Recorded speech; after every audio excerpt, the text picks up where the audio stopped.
All right, it's Monday night, everybody. A2D is live. The Sports Hounds are with you till 9 o'clock. Facebook, Periscope, Twitter, Instagram.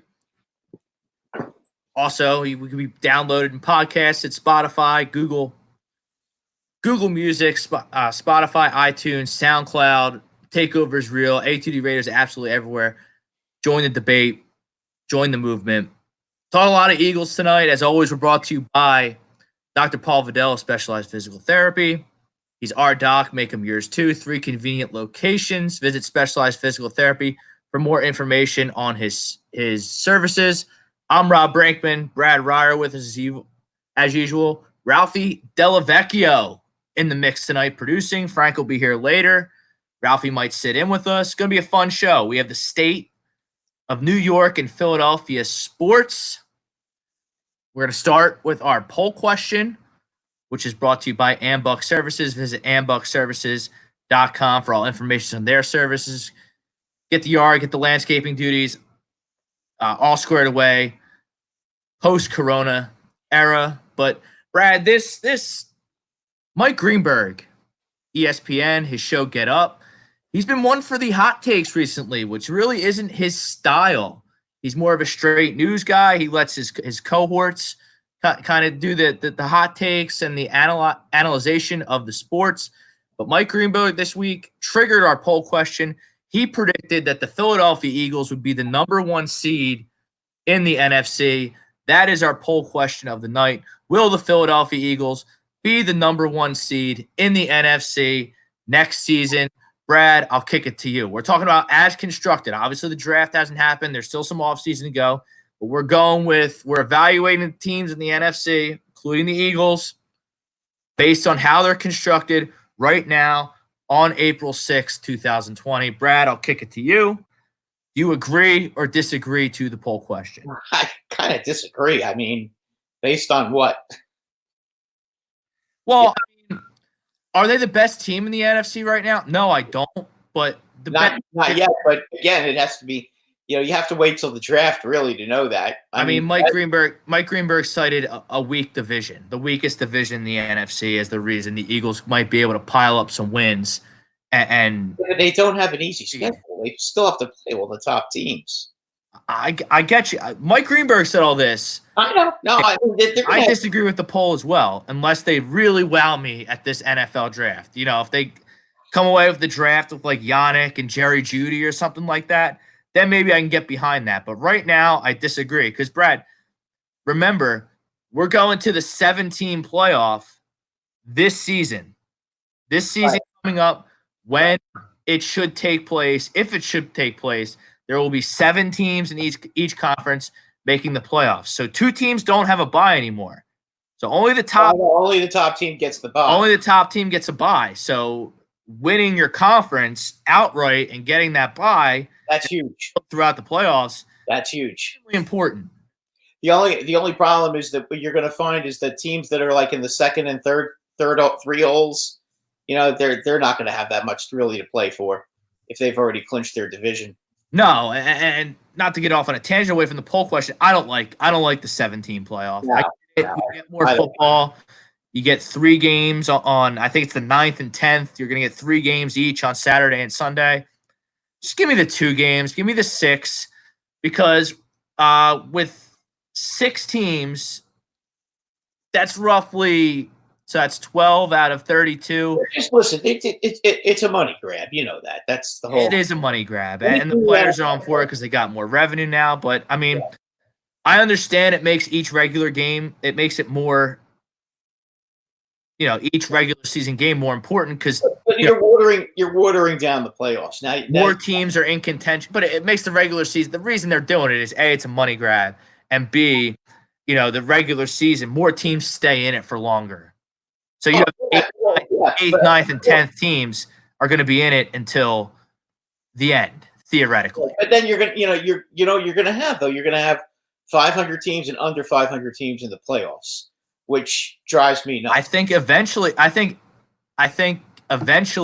yeah, that'll happen. But I think a team under 500 making the playoffs, unless they go 8-9 when they go to the 17 game playoffs, which will happen 17-game season, which will happen next year. Right. But I think that'll be a rarity that a team under 500 will make the playoffs. Well, that's the problem though. When you have that many teams making the playoffs, you're running the risk that could happen. I'm just saying. I would. Yeah, I agree with you. I value exclusivity in my playoffs. Yeah, me too. I don't want to see. 9-7 is about as low as I want to see a team make the playoffs. I don't want to see any teams 8-8 or 7-8 or 7-9. I don't want to see teams like that. 9-7, I can accept 9-7 because if you're in a very competitive division, that could happen.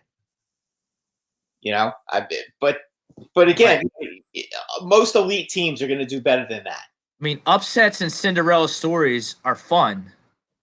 Yeah, but nitty-gritty, and you realize, you got this 7-9, 8-8 team. They're not the best team. I want the 12-4 team in the championship, not the 7-9 team that maybe got lucky in a couple playoff games or caught fire at the right time. I want the best of the best in my title games and my Super Bowl. And I think that, extending the playoffs, even though I get it, and I'll probably be a fan of it when I get my 3 games on Saturday and Sunday of Wild Card Weekend, I don't know. You're up to like almost 40% of the teams making the playoffs in the NFL. I think it's too many. I think it's too high a percentage. I think a third. I agree. What? You got 10 out of 30 in baseball. That's a third. That's acceptable. And then basketball is just way too many because you're either losing on purpose or you're a contender. There's no really middle ground with NBA. Hockey, too many teams make the playoffs. Yeah, but hockey has the fallback of they're the most exciting postseason to fall back on. No, I agree, but I think there's too many playoff games with hockey. I think hockey had it perfect when they had 3 out of 5 in the first round. Everything's got to be 4 out of 7 now, and I think they've kind of made it just too long now. It's almost a whole nother season. Oh, it is. Season. It is because you have to win the Stanley Cup. You have to win 16 games. It's a lot. Yeah, that's a lot. It's 2 months a season, right? And they're playing every other day. Because I think the regular season in hockey would have ended Saturday or Friday. Either Friday or Saturday. Yeah, it would. The Flyers would have wrapped up things with Buffalo. Yeah, it would have been. The playoffs would have started tomorrow. So on Tuesday night. Well, I mean, sometimes they give teams extra time, but usually they start Tuesday or Wednesday. After of the following week. But then they play. But I'll tell you what, this is the best time of the year for hockey because you have a playoff game on every night, and your team is going to be playing every other day until they're eliminated. Or if they clinch a series, if they happen to clinch a series early, they may get a few days off. But in hockey, it's absolutely critical to get as much to clinch a series as quickly as possible and get as much rest. Well, you got to get that rest. Tonight was supposed to be the national championship, Brad, for March Madness. Oh, that's a shame. Yeah, Final Four was supposed to be Saturday. Championship would have been tonight. Yet another sporting event that we have been robbed of. Yep. And you know what? Coronavirus times. The 2 teams I really feel bad about, and you'll have to excuse me for being a little partial. I feel terrible that Rutgers isn't going to be in the NCAA because it's been a long. Yeah, they clearly would have made it. Yeah, they would have made it. And it's been a long time coming for them. And the poor Dayton Flyers. I mean, my God, 29-2. 29-2. When is that ever going to happen again with them? Maybe never. Yeah, I mean, this year was absolutely their shot. I think Elite Eight. I think they would have definitely at least gotten to the Elite Eight. I don't know if they would have gotten to the Final Four because remember they're going to be playing the best of the best. So, but still, that they probably would have gotten to the Elite Eight. The fans down there would have been thrilled and ecstatic. It's a shame, it really is. All right, getting back to the poll question tonight, brought to you by Ambuck Services. Visit ambuckservices.com for more information on their services. The Eagles will be the number 1 seed in next year's NFC playoffs. We both disagree, and here's why I disagree. This is as constructed. I think they can get there because I think Mike Greenberg made a good point when he laid out his argument. about the Eagles being a potential top seed in the NFC. Redskins stink. Cowboys stink. And the Giants stink. I don't think the Giants stink, but I don't. Rob, they're either. only favored in one game this year. Right now, Brad, how can you tell that? It's April 6th. We don't even know when this Las Vegas because of the coronavirus. They have the lines for each game. Right now, the only game the Giants are favored in. You don't even know the order of the games yet. Oh, I know. I know. I'm just saying the only game that the Giants are favored in right now is the home game against the Redskins. All the other games right now, they're underdogs. Now they're going to sweep the Redskins. Don't you worry about that. They usually do. I mean, I'll put green money on that right now. I would also put green money on the Giants finishing ahead of the Cowboys. Oh boy, I don't know about that. I mean, I hope you're right, but it just doesn't. Unless they get a pass rusher, I just don't see how much the team's going to be improved. Yeah, they'll be better against. Well, I think Yannick's going to New York or Philadelphia. I think Yannick Ngakoue, the prize pass rusher. Oh, yeah, and both teams Jaguars have the cap space to do it. So, right, and the picks for sure. But I mean, I just don't know. Jacksonville seems to be very, very stubborn about this. So we'll see. I mean, I just don't know. It happens in every sport. These teams get too stubborn and they hold on to these guys too long, and all they do is depreciate.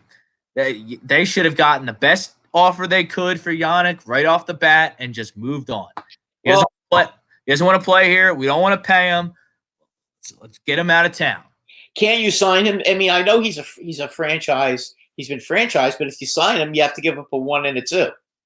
So I mean, is it worth it to give up a 1 and a 2 for him? Isn't there ways around that where you can have the Jaguars sign him to the contract, and then you can give up less because the Jaguars agree? I feel like I see that.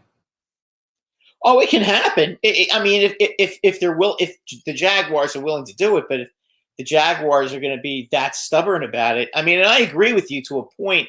You know, they're going to have to accept the fact the guy really truly doesn't want to play for them, and they're going to have to get over it and make a trade. It's kind of like what happened with Eli Manning with San Diego with the Chargers. If you remember, Eli Manning got drafted by the Chargers, and he didn't want to play there, and he refused to play there. And then the Giants went and drafted Phillip Rivers, and then they exchanged them. You know, and that was kind of the plan all along. You know, so I mean, we both disagree with the poll, even though I think the Eagles can get there if they make a few stops. I think they win the division. I think they're going to win the division. But for me to say that you're going to be the number 1 team in the conference, the number 1 seed, home field throughout, that means you're no doubt about it a legitimate Super Bowl contender. And I don't see a legitimate Super Bowl contender in the Philadelphia Eagles on April 6th, 2020. Rob, they have a killer schedule too. They really do. They've got to play. I'm not touching the schedule right now. Yeah, but Green Bay, San Francisco, and they're going to have Green Bay, San Francisco. They have to play the West and they have to play the AFC North. It's a way tougher draw than the AFC East and NFC North. There's no doubt about it. I mean, it's really going to be hard for them to do that when they have to play those teams. I mean, New Orleans is going to have an easy schedule. Who do they got? What do they got? The AFC East down there. Yeah. I mean, they could end up going 4-0. I don't know. I think they play. Well, Miami will be better. I'd pump the brake. Miami will be better. Yeah, but do you really? If Miami's going to New Orleans, do you think that do you have any reason to believe it? Do you have any reason to believe Buffalo could beat New Orleans in any kind of weather? Because I don't. I mean, maybe if they're in You're Buffalo, right. Maybe if they're in Buffalo and it's snowing, you know, that's always possible, and it is always possible that it could snow in Buffalo. That's for sure. But I mean, seriously, if the Saints don't win it this year, they're never going to win it because they've got their window's closing because it's 40 years old. Yeah, it's closed after this year, I think. I mean, whenever Breeze decides to leave, it's closed because they don't have Teddy Bridgewater to fall back anymore. He's out on Division Carolina, and if you're trying to sell me on Taysom Hill being a potential franchise quarterback to be a replacement for one of the greatest quarterbacks of all time, that argument's going to fall on deaf ears because I don't see that at Taysom Hill at all. He's a gadget gimmick player. The only thing I would, the only As thing I a would say full-time about quarterback that, at all. the only thing I would say about that, and you can agree to disagree with me if you wish, but the 49ers kind of did that with Kaepernick, and Yes. for a year it worked. I mean, because until they figured out all they have to do is just just make sure he doesn't run, and make him a drop back passer, and he couldn't hit the broadside of a barn standing still throwing the ball. He always had to be moving. So they figured him out. I mean, I just don't think right now there's enough film on Taysom Hill to get an accurate gauge on what he likes to do. Not yet, anyway. Let's get some comments here. Michael Deandra disagrees with the poll. Rob Povia disagrees with the poll. His money's on the Saints, so he's like you. But I mean, I hear the Saints are about to. I hear the Saints are about to win the NFC every year, and they always fall short. So, yeah, they're turning into the choke team of the NFC now. Vincent Russo, realistically, how far do we have to trade up for CeeDee Lamb? We touched on this last week. I think to get first off, you got to get into the top 12. I think you got to get ahead of New York at 11, so you got to get to 10. I think the Jets want Judy. I think that's been pretty much been played out. Yeah, I haven't heard, but they could use an offensive line as well. So yeah, but they signed a lot. What they did, they took all their free agent money and they put it into their offensive line. So I'm thinking at this point now they're probably, and don't forget they let Darnold some weapons. Yeah, I mean they let Robbie Anderson go, so they do need to really go out and get some receivers now. So I mean I can't imagine it, with the Jets. It's going to be either Lamb, Judy, or who's the other guy? The Ruggs. Winslow, was that Henry Ruggs? Ruggs. I'm sorry, yeah, from Alabama. Ruggs the third, that guy. Yeah, I mean, and CeeDee Lamb is my favorite. I mean, I like Jefferson instead of CeeDee Lamb. Jefferson's the guy I was thinking of, the guy on LSU. Yes. Yeah, that's you got Ruggs. You got Ruggs and Judy both on Bama, and CeeDee Lamb's on Oklahoma, and Jefferson's on LSU. The Eagles will get one of those guys at 21. I don't know about that. I don't know about that. I really don't. Rod, the problem is look. No one really seems to see what I see in Justin Jefferson. I don't get it. I don't get what people are watching. He can play the slot. He can play outside. It's not that. It's not that at all. What the whole thing is, most of these teams right now need to improve their defense. The bad teams right now, for the most part, have one thing in common. Their defense, most of them, their defense is awful.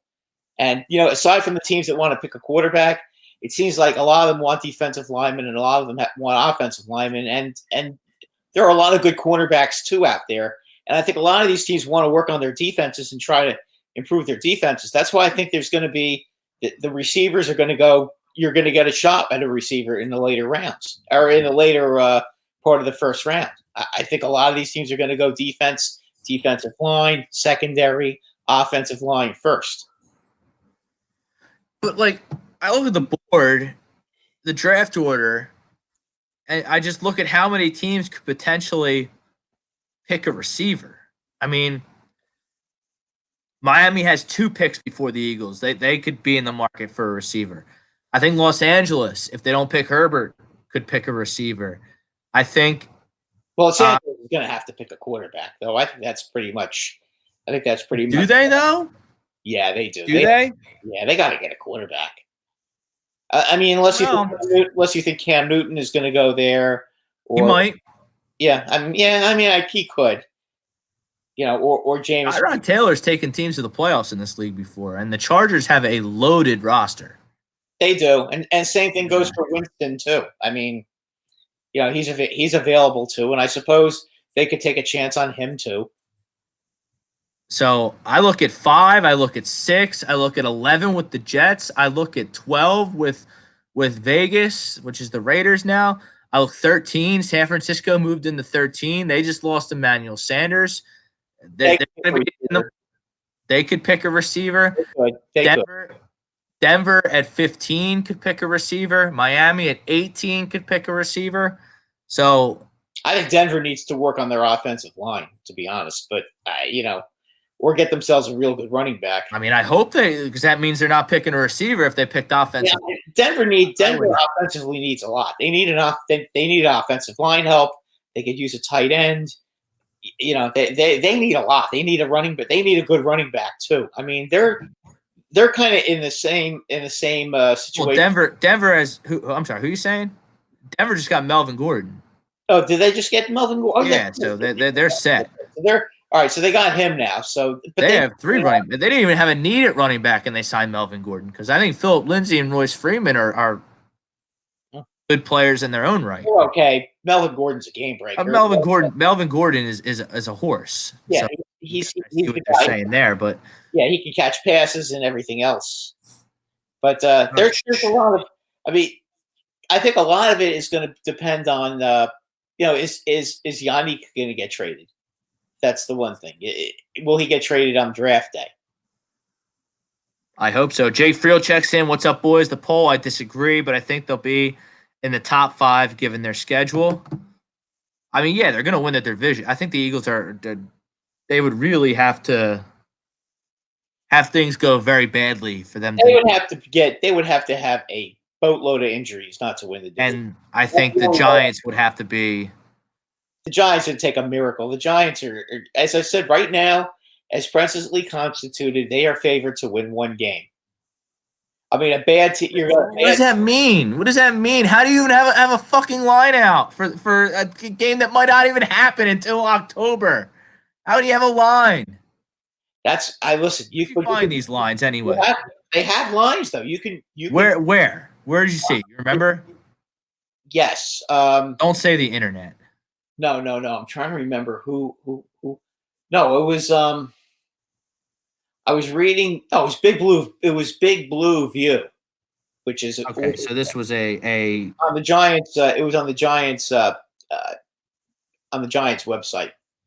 It mentioned that they were only favored in 1 game, and if they had it in 1 game for next year, and that they're going to be using that as motivation. Blah blah blah blah blah. And we'll see about that. I mean, it's going to take for the Giants to be contenders this year. I mean, their defense, everything that Gettleman did defensively is going to have to work out perfectly. The offensive line, which still has Nate Solder on it, by the way, is still real bad. I mean, I don't know. I don't see how. Don't see. I could see them being a lot better team than they were last year, but record-wise, you're not going to really see it. I mean, unfortunately for them, they're playing the NFC West and the AFC the AFC North, and really I mean, they're going to be they're right now they're 1.5 point underdogs against Cincinnati, according to what the Big Blue View said. So I don't know. I wouldn't put too much stock into your Big Blue View there. Because I think that the loss of Travis Frederick for the Dallas Cowboys, they lost their starting center to retirement earlier in the offseason. I think that's a devastating loss. I think that's really going to hurt them because they have a lot of needs on defense going into the draft. And, I don't think they were really budgeting for Travis Frederick to retire. So that makes Dak worse. That makes Zeke worse. It makes Cooper worse. And then they're short a corner. They lost Byron Jones. They were able to sign Clinton Dix and Gerald McCoy on defense. I thought McCoy was a good signing. And Sean Lee comes back, but he's never healthy. Yeah, Clinton Dix never seems to go play a whole season either. Yeah, but I mean they were really kind of. They were piecing together with spit and glue and dirt at their safety positions last year. They just weren't. Yeah, well, what was have good safeties last year? Clinton Dix is a veteran who can play. If you're a Cowboy fan, though, I mean, you have to look at their offense against the good teams. Never showed up. No, not until they were down by 1 million points, and then they would make a run to make it. Yeah, but that's how you have Dak Prescott, who stinks. Yeah, but 1,000 yards. Everybody was playing prevent, so he was going Right. short and getting being a paper tiger by getting all that yardage when the game was over. Wouldn't shock me to see them pick one of these receivers at 17. I don't think it'd be the smartest pick in the world, but I think if one of these I don't think they need to. I don't think the Cowboys are going to get a receiver. They got good. Well, I mean, you have McCarthy here, you have Dak, and you have an offensive-minded coaching staff with McCarthy and the jabron that was calling the plays last year, who actually did a pretty good job, I thought. The offensive coordinator, the young guy, Kellen Moore from Boise State. Okay. So, I mean, but wouldn't surprise me either. It was bizarre last year that how bad their offense was when the games were close and when they were playing good teams. Because you would think that they would have scored a lot more points. Like you would have thought the second game against Philadelphia, as banged up as Philadelphia was, I think the Cowboys, did they even get a touchdown that game? 17-9. Yeah, How did that work out? I think they kicked 3 field goals. Yeah, how in the world, with all that offensive talent, and the Eagles, with all the problems they had in the secondary, how in the world do you only get 3 field goals against that team? I mean, Dak was horrible. I was at that game. I'll tell you, Dak was horrible. Amari Cooper quit, and the Eagles were able to. Eagles had a good run defense. They struggled with the pass, but they had a good run defense last year, and they didn't let Zeke beat them. No, they didn't. But they did. They did just enough offensively to win that football game. But that's what I'm saying with Dallas's offense. Something last year was wrong offensively with that team.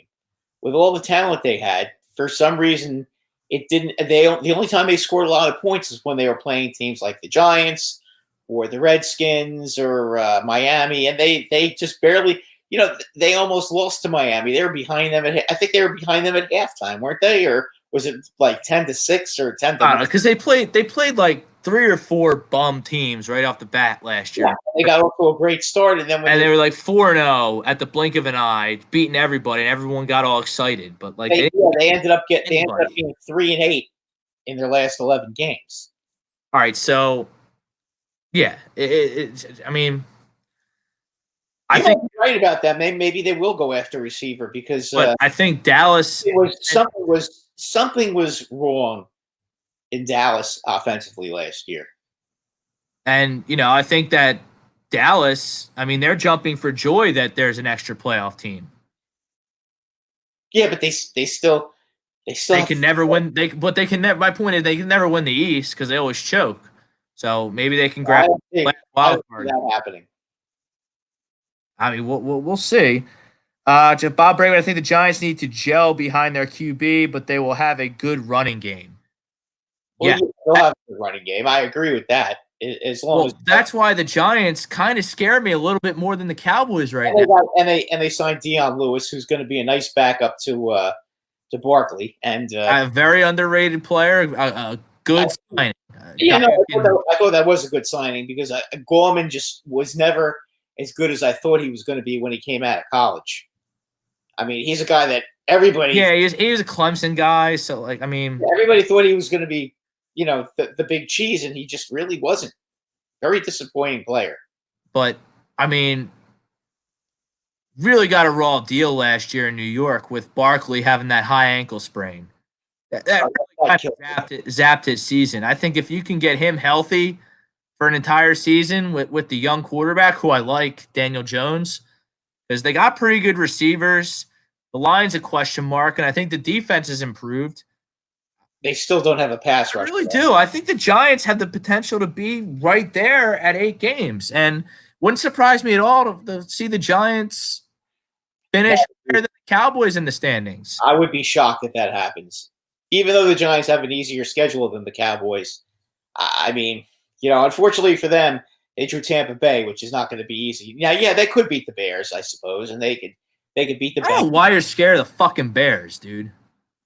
Because Nick Foles could rip them apart. Let's be honest. I mean, I get it. You could lose, but I'm not quaking in my boots over the Chicago Bears, man. I'm just not. Well, if you're the Eagles, you wouldn't be. If you're the Giants, you're anybody. I don't know. If I'm the Bengals and I have to play the Bears, I'm not scared of that game. I think I could win that game. It's not an unwinnable game. No, not by Allen Robinson. The Bears are just. I'm not sure about Nagy. I'm not sure about Foles. I'm not sure about Trubisky. I'm not sure about anything with the Bears. I don't know why you keep touting the Bears as some. They have a good defense. I get it, but they have a good defense. That's for sure. Well, I think the Giants are going to have a good offense next year, so we'll see. Got to improve that offensive line. I mean, we've been saying that for a long time, but they're going to have to. I mean, that's why you got to wonder: Are they going to draft a defensive player? Or are they going to draft Tristan Wirfs? Because I keep hearing his name. All right, let's transition. We have our poll question. We're taking your comments all night on all the different platforms. Frank and Ralph will be flashing them up on the screen. We're going to try and get to everybody. A little bit tougher with the comments here on this new remote format, but we're here for the fans, by the fans. We're here for you during these coronavirus times. But what I thought would be fun to do tonight, Brad, is kind of take an overview of both New York and Philadelphia sports. Look at some keys to success for, our favorite teams post-coronavirus sports era. We just talked about the Eagles for about a half hour. Start the show. I want to dive into the Giants. What are some things you want to see the Giants do the rest of this offseason? What do you need to see from, maybe some of the rookies last year for them to maybe get to that 8-win mark, 9-win mark, maybe surprise people? First thing is they need Evan Ingram to stay on the field. I mean, that's got to happen. Okay, now is he going to be on the team, you think, opening day, or you think he's? Yeah, they listen. If they were going to get rid of him, that would have been done already. He's okay, and there hasn't been a sniff of chatter about them letting him go. He's on the team. He's going to play. We need him to be healthy all season. The younger players are going to have to get better and step up fast. Hopefully, they can find a guy who can make a difference with the pass rush. We'll see what happens there. I do think defensively, especially against the run, they're going to be significantly better. With Blake Martinez in the secondary, I do like that ad. I think that was a real good ad. Blake Martinez, the linebacker from Green Bay. Yeah, I think he's gonna. And Cackrell is gonna make a difference too. I'm just worried about them getting to the quarterback. Ralph, put the comment back up, or Frank or whoever's in there. There we go. Gongos 951 says Daniel Jones is trash. The Giants have no O-line. I think the Redskins might be better than the Giants. I disagree with that. I totally disagree with that. That sounds just like a New York hater, which that's fine if you want to be that way. But what are you basing Daniel Jones being trash? I don't understand how you can watch Daniel Jones last year and say that he's trash. I thought he looked rather. I thought that's good. Coming from an Eagles fan. I hate the Giants. Yeah, I thought he was pretty good. I mean, he fumbled way too much, but Carson Wentz is in his fourth year as a starter, and he still fumbles the ball all the time. He's also a rookie. He had 24, 25 touchdown passes last year. He only had 12 interceptions. That was in 12 games. He had 25 touchdown passes. I mean, that's pretty good. A full season, he would have had over 30 touchdown passes if he played a full season. I think for a guy in his first year in the league, I think that's pretty daggone good, actually, when you consider he had no offensive line. He didn't have Saquon Barkley for 4 games. Evan Ingram didn't play for almost the whole season when he was in there. I mean, the defense was horrible and never got off the field. So, I mean, and the Giants were always behind because their defense couldn't stop anybody, and they knew that Daniel Jones had to throw the ball. And then Barkley, I know he missed 4 games, but it also took him 3 or 4 games to. Yeah, he was hurt. I would say it was a good 8-week injury that he had with that high ankle. Well, absolutely. I mean, be through it. Come on, 13 runs for 1 yard against the Jets. I mean, he didn't look like he had any burst at all that game. I mean, his last 2 games were terrific. He had a good game against the Eagles. He had a real good game against the He Dolphins. did have a really good game. He kept the Giants in the game. That run in Week 17 against the Eagles where he made 1 cut and he was gone. I think it was like a 74-yard touchdown or something like that. I mean, listen. That's what he can do. I mean, he kept the Giants in the game as long, and Daniel Jones. They kept the Giants in the game as long as they could, but the defense just couldn't stop. It was tied in the third quarter. Yeah, but the defense couldn't stop. That would have been a devastating loss for the Eagles because remember the Cowboys beat the Redskins in the last week, and Cowboys would have been dancing, the Eagles would have been going home. And then with respect to the comment, I don't know what he sees in Washington that is any semblance of a good football team. I know the Giants have had their struggles the last couple of years, but I can at least take a few aspects of the Giants and talk about them as a positive, whereas I can't, other than hiring Ron Rivera, who doesn't play any downs, I can't really speak to anything positive. The Redskins do have some players, some talent on defense, but they have nobody on offense at all, really. I mean, Haskins last year was not very good, to be quite blunt about it. And everybody was criticizing the fact that the Giants took Jones before Haskins was drafted. I think Jones is a lot better than Haskins. And, Jones. Yeah, I agree. Jones can move around, and there's a lot of things he can do. Listen, the fumbling thing, I think he can learn to protect the ball. I don't think that's something that you can't teach a quarterback. Carson fumbles all the time. Carson Wentz fumbles the ball all the time. He's one of the best quarterbacks in the league, in my opinion. And you guys score between 25 and 30 points a game for the most part. Right. Yeah. And if your receivers weren't all hurt last year, you probably would have scored 25 to 30 points a game again. But it is what it is. But I don't understand how you can look at each franchise and not see the Giants as a more viable team for 2020 than the Redskins. Well, the Redskins have no receivers. I mean, who are the receivers? Crowder? No, he's on the Jets. They had that McLaurin guy who was they had that McLaurin guy who busted out as a rookie. Yeah, he was okay. Okay, but you got no running backs. You don't have a great line. Well, that Peterson, but I mean, he's 100 years old. He's not. Stop. Yeah, no, that's what I'm saying. I mean, come on. Anthony Addis, Barkley, a good running back, but when you don't have an O-line to open lanes to run, that's the line's fault. Excuse me. The one bugaboo, it seems, we all know that they can't rush the passer and their defense just isn't as good as their offense. But you have the fourth pick in the draft with the Giants, Brad.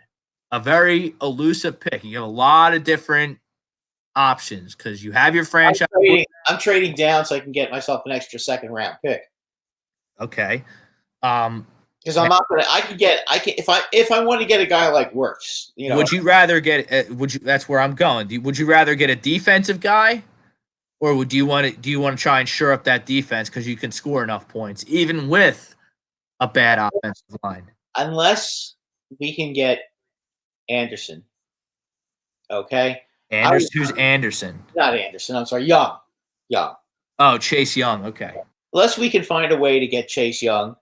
Okay, I would rather go for the big time offensive lineman.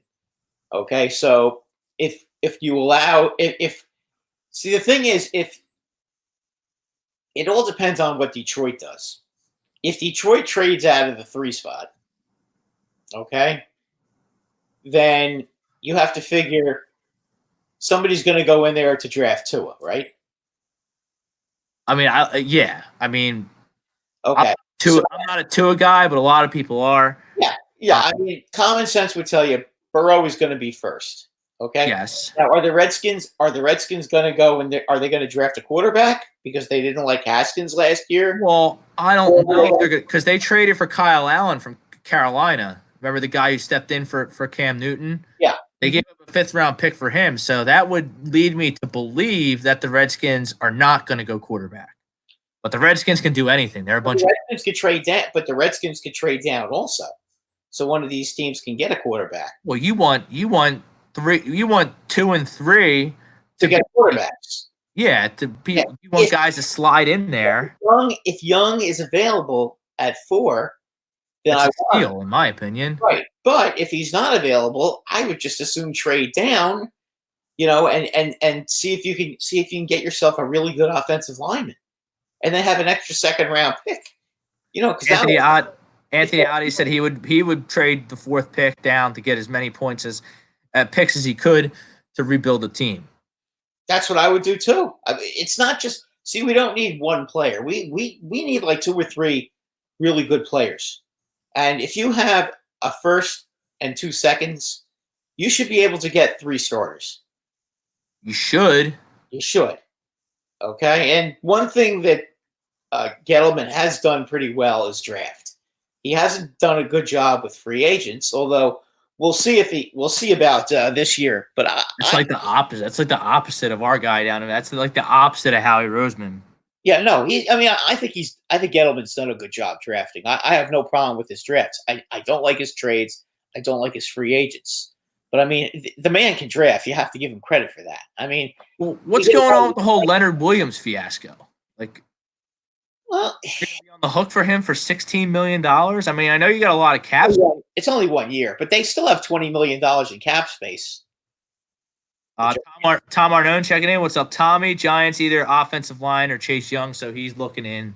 Yeah, I'm looking at that exact situation. If you can't get Young, trade back, and trade back, get an extra pick, and go get yourself an offensive lineman. That's the way to go.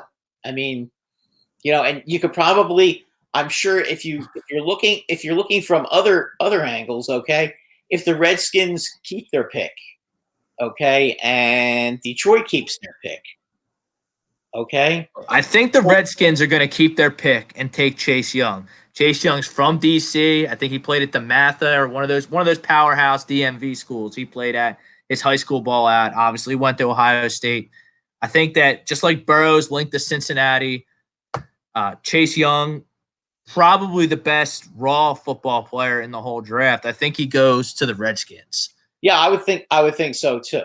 And if he doesn't go to the Redskins, I don't think Patricia in Detroit would pass on Young either. I think they would decline trade offers and just take Young, which would put the Giants in a position where all these other quarterback hungry teams would want to jump into the Giants spot to get the quarterback. You got to think at least one of Tua or Herbert is going to be on the board at 4. Oh yeah, absolutely. You got to think unless 2 and 3 teams move in to grab quarterbacks. And then if that happens, then Young will be available for the Giants. I wouldn't trade up for anyone besides Burrow. That's me, and I like Herbert significantly ahead of Tua, but that's me. Yeah, I mean, I don't know about Tua in the NFL. I really don't. He's accurate. I mean, that's the one thing that you look at the way he plays. He is accurate, but that was a bad injury, and he's probably not going to play this year. I'm worried about that, and I'm worried about his ability to read defenses when his first option isn't there. Herbert, Burrow, they can do that. I'm not worried about them reading defenses. Because you're right about that. If you get into a case for too long where Tua is just, if his first read's not there, you're going to have him take off. He's going to get himself hurt, which doesn't help anyone. Well, here's the thing. Miami is drafting 5. Okay. Yes. And they need a quarterback. They do. If you're looking at who drafts 6, that's Los Angeles, the Chargers. Okay. The Chargers could easily trade up to 4 and switch with the Giants, so they could jump Miami to make sure that they get Herbert, and then the Giants can get them, and then they can get their second round pick too. By switching positions, that would be something. That would be Giant heaven. That would be a great move for the Giants. You go down 2 spots, you're still going to get your offensive lineman. You can still get Wirfs at 6, and then. But I don't think San Diego. San Diego. I don't think Los Angeles has a second round choice. They don't.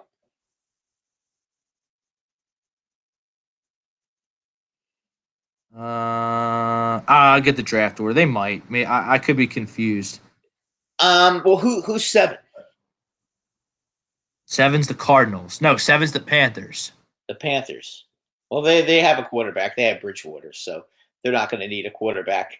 No, and then Arizona has a quarterback at 8, and then you look at 9. Who's 9? Nine's Jacksonville. I don't know what they're doing. They don't know what they're doing. No, that's true. I don't know. If they were smart and they wanted to get a quarterback, I suppose, unless they're that sold on Minshew, they go up to 4. I mean, I go to down to 9 too and grab their second round pick. That wouldn't be a bad thing for them to do that either. I mean, they want to get if you can get 3 picks in the top 50 this year. So the Chargers have a second round pick. It's number 37 overall. So that would be ideal for you. And then the Giants would be right there as well. Yeah, that would be in the second round.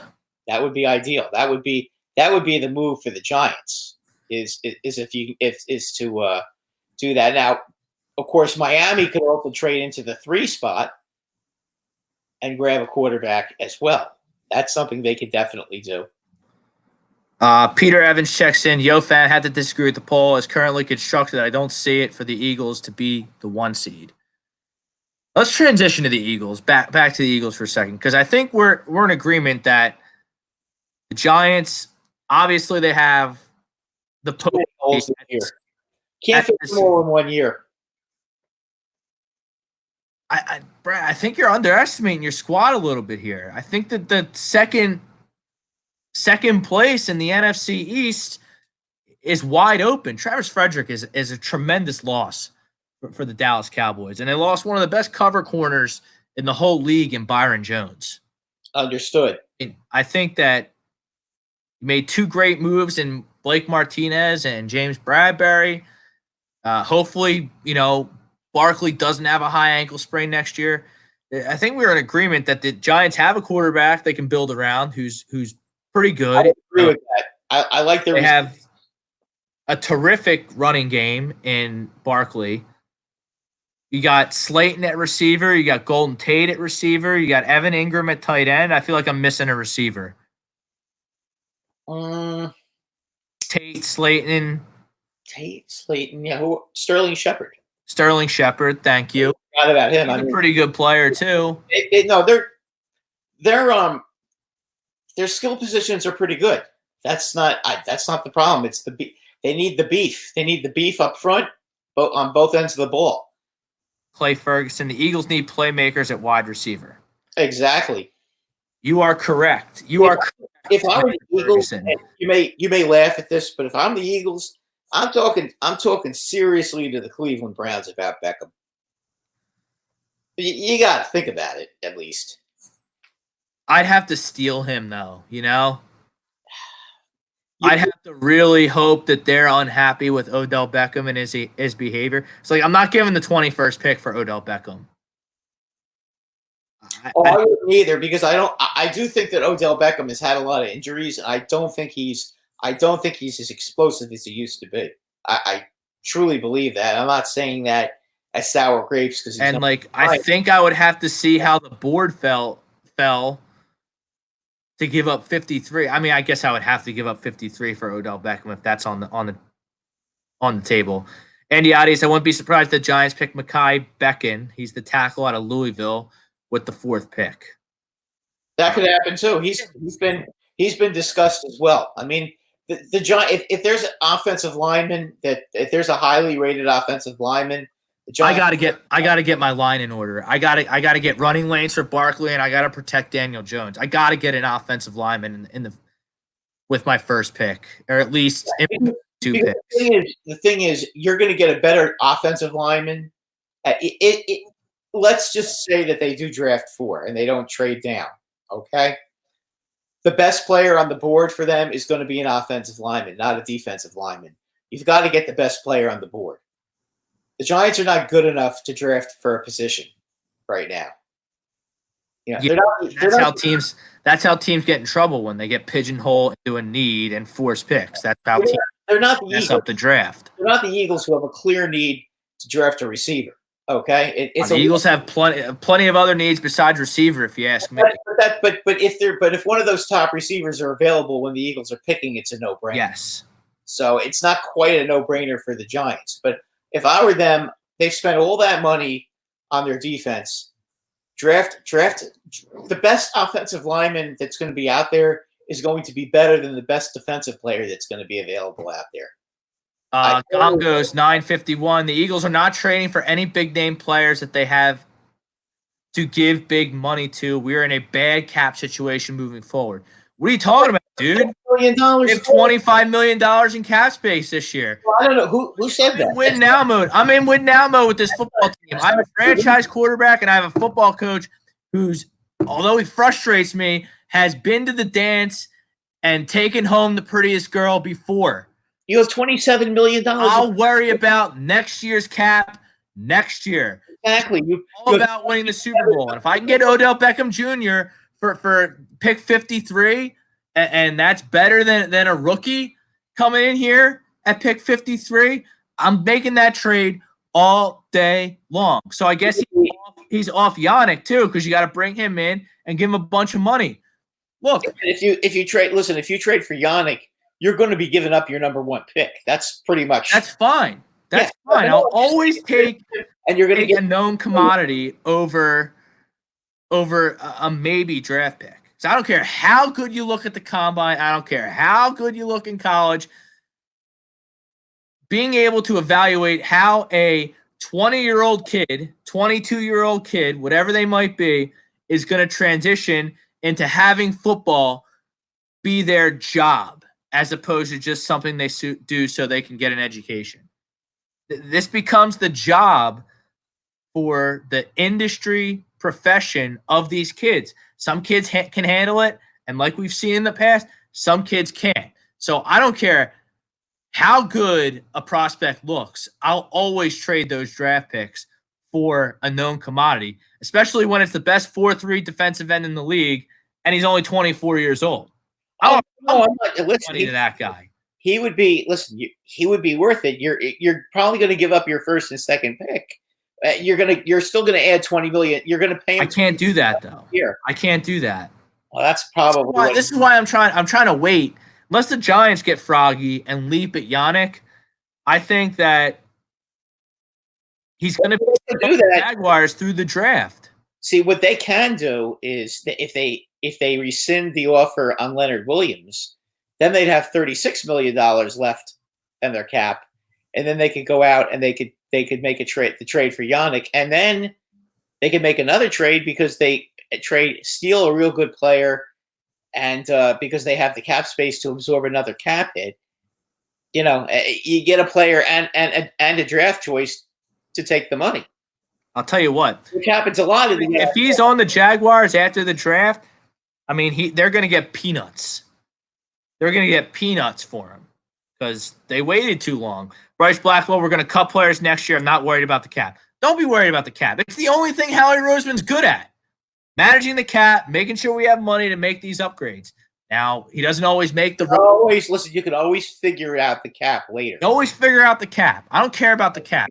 When guys come on Sports Talk Radio and want to be like a capologist, like shut up. Just be a fan. Root for your team to get the best players. Let the accountants like Howie Roseman figure out the cap. Cap's gonna be fine. It's been fine since I've been a fan, which is like 1998.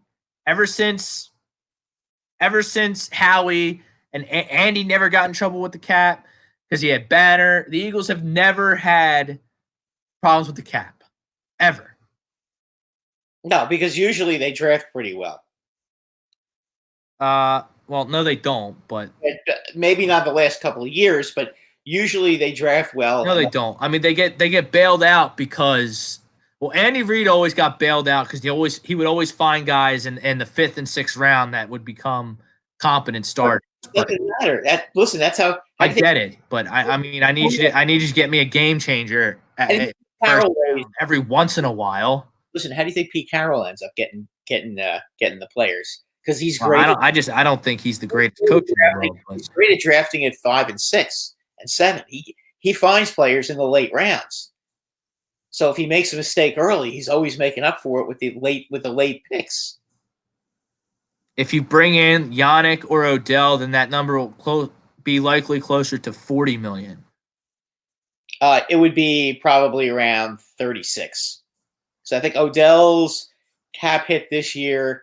Well, I can't. I'm not bringing in both of them. I don't have the draft capital to trade for both of them. No, you don't. I mean, unless you're trading all the draft picks this year and all the draft picks next year. I mean, you can't do that. You can't do that for one guy. But Ditka did that many moons ago for Ricky Williams, and that didn't work out. So no, you don't do that. That's not because that's not how you. It's not how you build a football team. Trading your whole draft for anyone that's not a quarterback. But getting back to the Eagles, I think the Eagles need a safety that can cover the deep part of the field. I think that's still a major need. I'm not satisfied that they have cornerback figured out on the opposite side of Darius Slay. They got the Roby Coleman guy, and overall, I love what they've done with this secondary. You get Malcolm Jenkins out. They've done a nice job there.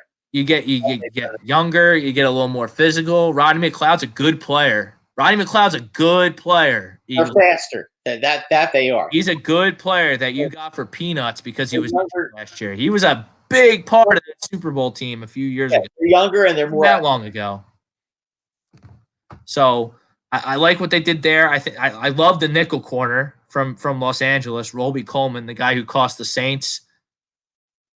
I think he's. I'm not sure about him, but I mean, he's been a good nickel corner for the Rams the past couple of seasons. I don't see why. Well, he doesn't have to be the man in Philly, so that's the thing. Yeah, and then you have Slay that I love. Slay has got to have to be the man. He's going to have to be the captain out there. But you're talking about Avonte Maddox starting outside opposite of Slay. That makes me a little nervous. So I think that if you can hit a home run on a guy,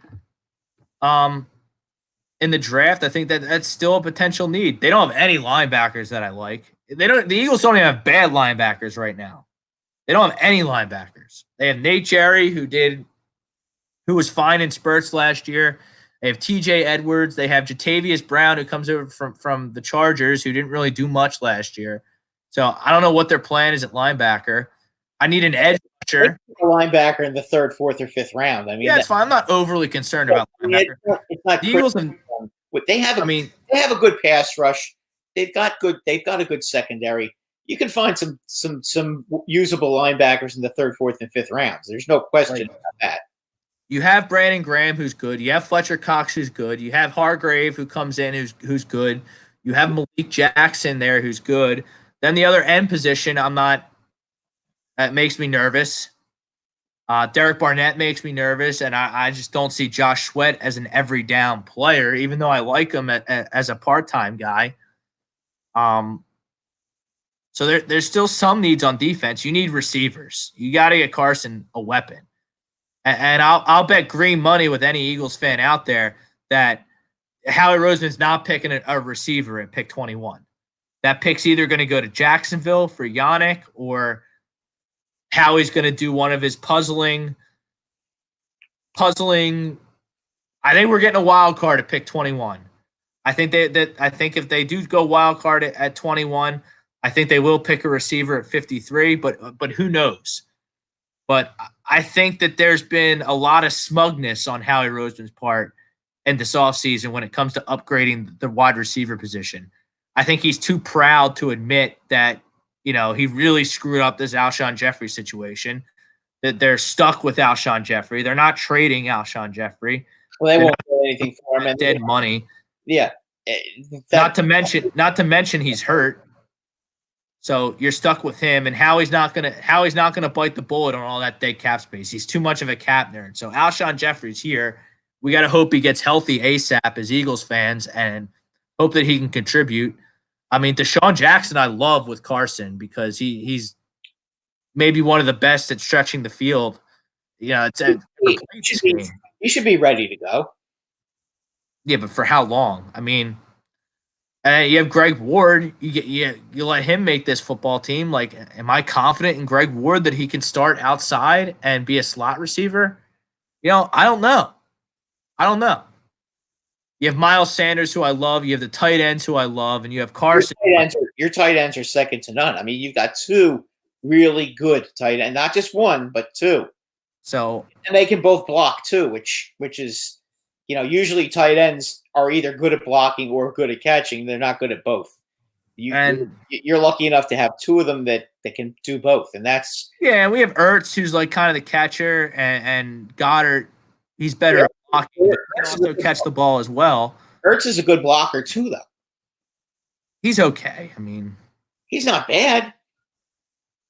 He's not really asked to block. I mean, that's not his. Not really his. That's not his role, but he helps the running game because he's a good blocker. You know, and you have a good running game. You still have a pretty solid offensive line. Greg Malakovic, what's up, fellas? I disagree with the poll. A lot of teams also improved, and we will have a glaring hole at linebacker. I mean, the Eagles just don't value linebackers for whatever reason. Clay Ferguson, Patrick Queen at 21 for the Eagles. That wouldn't make me mad at all. All you draft nerds out there, there's a linebacker actually better than Patrick Queen. His name's Malik Harrison. He's 6'3", he's 250, he played at Ohio State. He's a day 2 guy.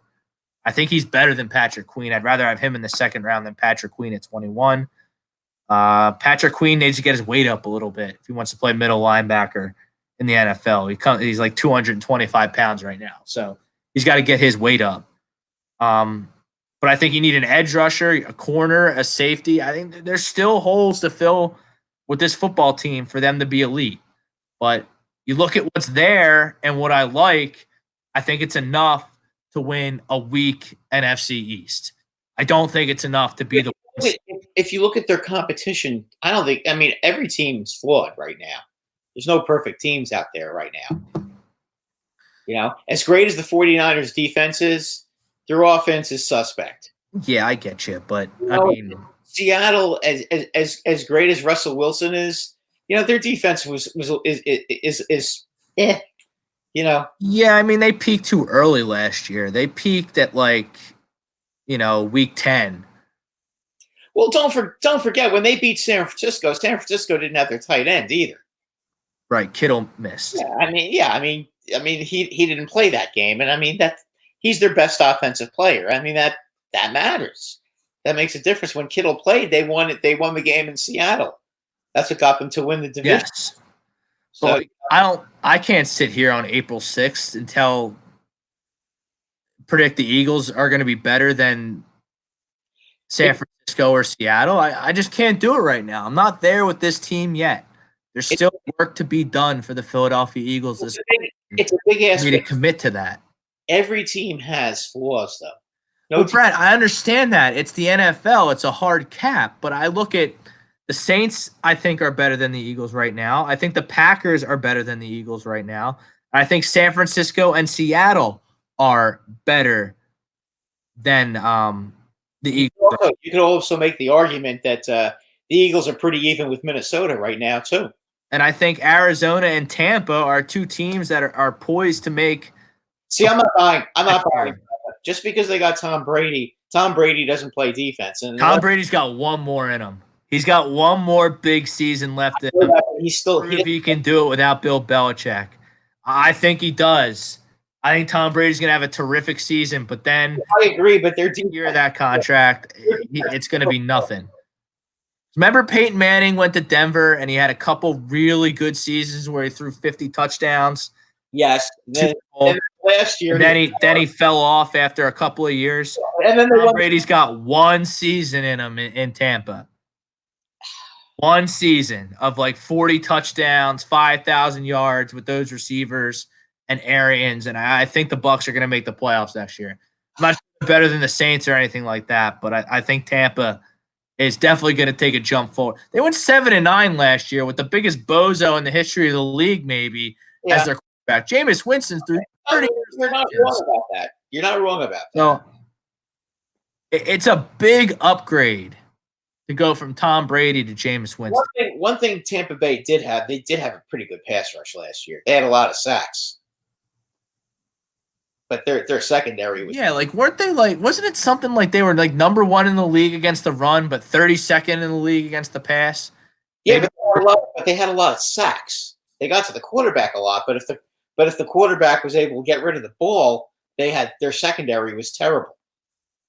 I can remember the Giant game. I think they had 7 or 8 sacks against the Giants, but Jones had a field day because when he got rid of the ball, they were catching the ball all day long. Well, they got that Barrett guy he had 20 sacks last year. Yeah, no, that guy's back. Yeah, that guy's unstoppable. So, all right, Anthony Addis, the Pats, a sleared team with Bill Belichick, will revamp this team and make the playoffs. I don't I think think so, Andy. no. Pats won't be as bad as people think. I mean, look, you go from They're going to be bad. Brady. Be good enough. They're not going to be better than Buffalo. I'm sorry. I mean, Buffalo's looking. I think New England has a lot of problems. Yeah, I think they have a lot of problems. Buffalo is going to be very, very formidable next year in the AFC East. I mean, I think Miami's better. They spent a lot of money. They had a lot of talent. Whether you like what they did with their money or you don't like what they did with their money, they got a lot of guys that can. Miami, you're talking about Miami, yeah. Okay. Well, Miami is better, but the problem is they traded so many good players last year. They still did. And it's going to take some time for them to work. I'm just saying they're not going to be rollovers, and no, they're not going to be with Tom Brady in the last game of the season that cost the Patriots the bye week. Listen, they almost caused the Eagles to not make the playoffs last year. They beat the Eagles. Yeah, you're absolutely right. I mean, I saw it. We know that. I mean, they have some ability now, and they got some play. But I mean, they got this. I guess they're going to go with Fitzpatrick, even if they draft somebody. Well, see, they would be, in my opinion, they would be the best team to pick Tua, because you could let Fitzpatrick play this year, and Fitzpatrick gets hot, man. He can really spin it. Yeah, well, look what he did to you guys. He's done it to. He did it in Tampa. Look what he did to the Jets last year. Torched them. Yeah, I mean, I think the Jets. I think the Jets could be poised to jump up a little bit because Sam Darnold isn't going to get mono this year. No. They'll listen. The Jets were 7-9 last year, and I think that they were what 6-3 with Darnold in the lineup. Yeah.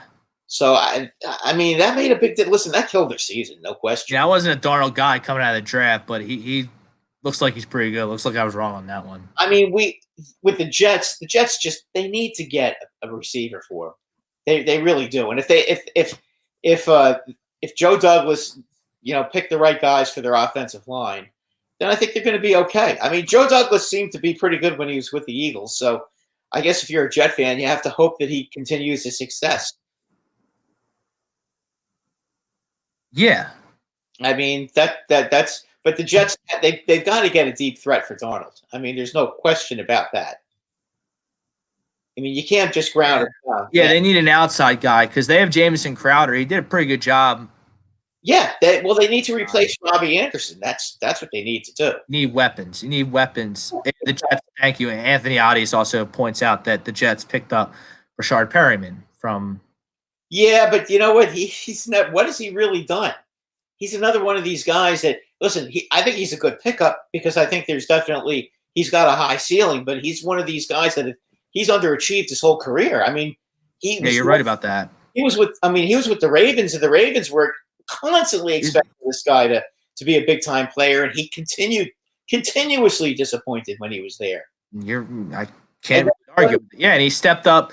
All Tampa Bay's receivers had to get hurt last year for him to get a shot in an offense where they threw the ball every play because they just didn't have a running game, and that's the only reason that forced him to break out.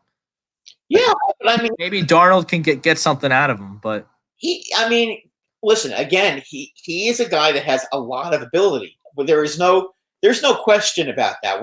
I'm not going to dispute that he's got some talent. It's not like he's not a talented player. He is. He's been an underachiever his whole career. Yeah, Bryce Blackwell thinks the Dolphins are going to be good next year. They might be. They might be. I think that signed a lot of free agents. They still have a lot of cap space. And they have 3 first-round picks. I think they have 4 picks in the top 40. If I'm not mistaken. Something crazy like that. They're going to be better. This is supposedly going to be a deep draft, so they should be a lot better. I would agree with that, but I just think right now. What does that even mean? It's a real deep draft. Well, what they're saying is that there's a lot of starters. There's a lot of starters. I know what they're saying. Clay Ferguson, Adam Gase is a chump and will hold them back. Adam Gase is a chump. I don't like Adam Gase either. I don't like Adam Gase either. With that. That's a good point there. I do think it's Buffalo's time next year. I mean, I think they've waited a long time. they've got the defense now. Getting a guy like Diggs, you add him to an already a pretty decent offense. Now you've got yourself. Well, Josh Allen might have. Clay Ferguson now says Brian Flores is a good coach. I do agree with that as well. I think I think he's a pretty good coach as well. Here. But getting back to Buffalo, Buffalo, they got 2 burners for Allen. They have the running back Singletary, who I like. And they've got a real good defense. McDermott always figures out defense, and Sean McDermott's an excellent coach. Listen, they should have beaten the Ravens last year. They had the Ravens beat, and they let them off the hook last year towards the end of the season. That's what cost them the division. Right. They'll beat New England this year. They'll beat them at least once, maybe twice. I think that team. I think they win the division. Look, I don't think New England's going to be winning very. I don't think. All due respect to Bill Belichick, but Bill Belichick's a 500 coach without Tom Brady. I don't know about that. You might be selling him a little bit short. I mean, he was. That's his record. That's his record as a head coach when Tom Brady isn't his team isn't his quarterback. Yeah, that's right. He wasn't. The stats are. That's true. He wasn't there for Bledsoe. Parcells was there for Bledsoe. So you're right. Because he had a couple decent teams in Cleveland, but I don't know. Players make coaches look smart. They do. I've said that a billion times. But in all fairness, though, Sam, through our broadcasting career, players make coaches look smart. Coaches rarely make players look smart. Talent wins in professional sports. If you remember, Castle played very well under Belichick. Yeah. The year that and maybe that's a rare occasion where Josh McDaniels and Bill Belichick got the most out of Matt Castle, and they'd still miss the playoffs, winning 11 games somehow. Listen, everyone. Maybe that's the exception. That's not the rule, though. No.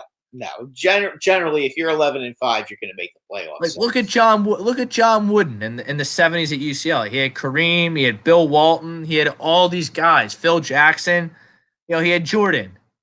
Yep. Hello. Yep. Phil Jackson. He also had Shaq and Kobe in the two. Hello. Mm-hmm. You're gonna win. You have fucking Shaq in his prime. And look at Red Auerbach. He had Bird. He had Parrish. He had Cousy and all those guys too. I mean,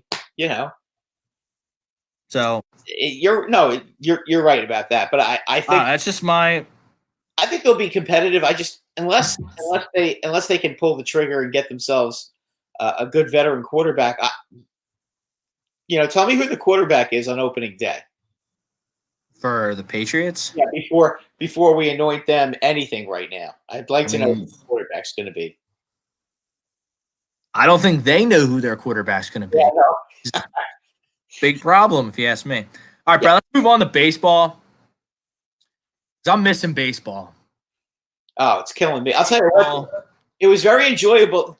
This morning I was watching MLB Network, and they had the 78 season and the 79 season. Boy, you talk about a couple of fun. Oh, that show Baseball Seasons? Yeah. They had the 78 show. Yeah, they had the 78 season, which if you're a Yankee That's fan. That's a Yankee year. Yeah, that was a great year. And 79 was the year, with the Pirates with the family. And was that Reggie? Was that Reggie Jackson? 78? Yeah, that was Reggie Jackson's big year. He hit the 3 home runs in the World Series. 77, but he had a great season in 78 too. I mean, that was Willie Randolph and Munson and mm-hmm. Was Gossage there yet or no? Gossage and Guidry. That was the year they beat the Red Sox in the 1-game playoff. They were 14 games out. Yes, Bucky Dent. Yep, Bucky Dent, and then Gossage had to get Yastrzemski out with the tying and winning runs on base. Yeah. And that was a hell of a season. And then the Yankees got behind the Dodgers 2-0 in the World Series, and then came back and mowed them down in 4 straight. Well, Gossage was just an unbelievable reliever. Yeah, and he could pitch more than 1 inning too. Right. I mean, against the Red Sox, he pitched 2 2/3 innings in that incredible playoff game that they played. But I'm missing baseball a lot. Yep. Be about 10, 12 games in right now if the season wasn't delayed. And, like we talked about, I'm really Tom Arnone, I know he's missing baseball a lot. Wilson, Greg, I know all these. Oh, we all listen. We got a lot of baseball heads on the crew here at A2D. Yeah, we're all missing it. But it's bad enough to be, it's bad enough to be stuck. And being that I'm an older guy, I have to stay in, Rob. I can't go out. If I go out, I got a 40. If I get sick, I have a 40. According to the statistics, I have a 40% chance that I will not be on the earth. So I've been in. The only time I go out is to walk the dogs. So I mean, to be stuck inside the house is bad enough. But when you have no sports on, it's depressing. What do I watch? I've watched all the Rambo movies about 6 times each. How many times can you keep watching the Rocky movies? SVU, Diners, Drive-Ins, and Dives. I've been watching The Wire on HBO. How many times can you watch the same thing? We're gonna find out because, Brad, I'm really skeptical that baseball can get back going here. Yeah, I'm really getting worried about it because I'll tell you what, I mean, I can't see them starting any earlier than July. I mean, you could have a 90-game season if you start in July, and I would be if you have a 90-game season, then you could at least play all the teams in your division 15 times, and you just play all the teams in your division, and then you play the other teams. It's not a bad idea. It's not. You play the other. You play the. If you play all the teams in your division, that's what. There's 5 teams in each division, right? So that's 60. That's 60 games, and then you have 30 games left, and there's 10 other teams. So you play each other team 3 times each. So you got there's your 90 games. I mean, to me, I think that works. And then you put a premium. You forget about. You don't need to play interleague. The interleague's a waste of time anyway. And you just do that, and at least you have some fun watching baseball. I mean, I can't deal with the whole summer of no baseball. That would just crush me. But the problem with baseball, I think, is getting these pitchers stretched out in a spring training. Because let's say President Trump says, okay, we're going back to normal. We can have social distancing on May 1st, like it's planned right now. I think there's no way that's gonna happen on May 1st. I think I don't either. I think you're. I think that's extremely. I'm gonna try to be very nice about it. I think that's very ambitious on Mr. Trump's part. I agree with you. That's it. That's a perfect scenario. But that's you get not the gonna guys happen. in camp. That's not going to happen. We agree. The likelihood is maybe June 1st. You can get the guys in camp. I think if you get past July 4th and you haven't started playing regular season games, I think you're screwed then. I think it's going to be canceled. Rob, if you do spring training, if you start spring training, say June 15th, okay, and you give the pitchers 2 weeks, and you have a 30-man. You think that's enough? You think 2 weeks is enough? Well, hear me out. You have a 30-man roster, so that way you can have enough pitchers. Okay, right. I mean, starting pitchers just have to get themselves in shape over the season. They're going to have to pitch 3 innings to start, maybe 4 innings. The next time out, 5 innings to work their way in. But I mean, that's the only way. But you're going to have to expand the rosters. That's all. Yeah. Listen, the teams have 40-man rosters anyway. Why not have a 30-man roster to start the season? I hear you. I mean, that's why I'm thinking if they can start spring training June 15th. The fans, what do you guys think? You think June 15th we could do that? Get 2 weeks in. If you're not playing by July 4th, if you're not playing real games by July 4th, they're just going to cancel it. No, I agree because you know what? Even if the starting pitchers are pitching 3 innings on opening day on July 4th weekend, okay. Say they're pitching 3 innings. You can still get by if you have a 30-man roster because you have enough pitchers. It's just all about having enough pitchers to pitch the innings. I think the only baseball game we're going to see this year is some type of all-star showcase. I hope it doesn't in the come down to fall. that. In the fall It very, sometime. it very easily could. I mean, unless they have a big tournament, a big round robin where they go by last year's standings where one plays Yeah. 16, two plays 15, three plays 14, and they each have 3-game series, and whoever's ballpark had a better team is the home team. That's the only other scenario I could see. If they start It's not a too bad early. idea, Brad. It's not, I mean, you said that way, 3-game sets. yeah, I mean, like for example, the Astros, I guess, would play the Orioles in a 3-game set. The Yankees would play Kansas City or Detroit. No, I'm sorry. Now the Yankees would play Baltimore or Detroit, I guess. The Astros would play Baltimore or Whatever. Detroit. Yeah, whatever. Whoever was worse. And then nationally, Roll job Yankees. yeah, the Dodgers would play.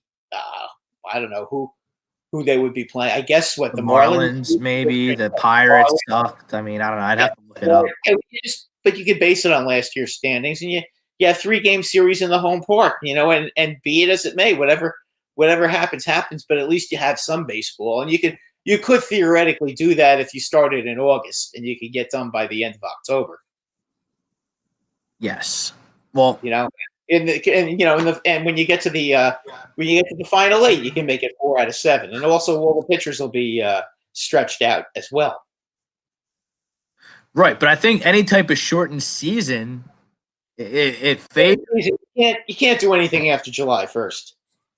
I agree. July 4th is my drop day, but I'm just saying, an abbreviated season like this, it favors teams like the Phillies. It favors teams like the Twins, teams that have extra emphasis on their everyday lineups as opposed to their pitching staff. I'm sure. I agree. I agree because the teams with bad pitching tend to. Usually takes them a couple of months before they end up getting exposed. Because usually the second time around, which is June, which is when all these teams start playing. Usually they'll play each other, once at home and once on the road in April and May, and then they play each other again starting in June. That's when it gets exposed because the guys are throwing some innings, they're getting tired. The bullpens start getting tired from the teams that have lousy starting pitching. It's a whole thing. Now, because I was very optimistic about this edition of the Phillies team. You get Girardi coming in. You have a great lineup. You bring in Wheeler. I thought the delay kind of offsets the bullpen because it looks like they're going to lose Sir Anthony Dominguez to Tommy John surgery, which might be a 3-year injury now, 2.5-year injury. You might miss 2 whole seasons with this Tommy John surgery for Sir Anthony Dominguez, but Well, no, he'll miss a year and a half. Because if he has it now, he'll be ready by. He can't have it now because Dr. James Andrews, his office is shut down. Oh, really? Yeah, he's not seeing patients or taking new guy. I mean, he could go to somebody else in theory to get the surgery, but I mean, Dr. James Andrews. That's kind of if you want to have Tommy John surgery. Like I think that you want Dr. James Andrews doing it. So. Yeah, well, he's the one that does them all. So they're going to wait till he's seeing patients. So who knows when that's going to be. The only silver lining I see with the Phillies is, David Robertson, who was set to come back in July around the All-Star break.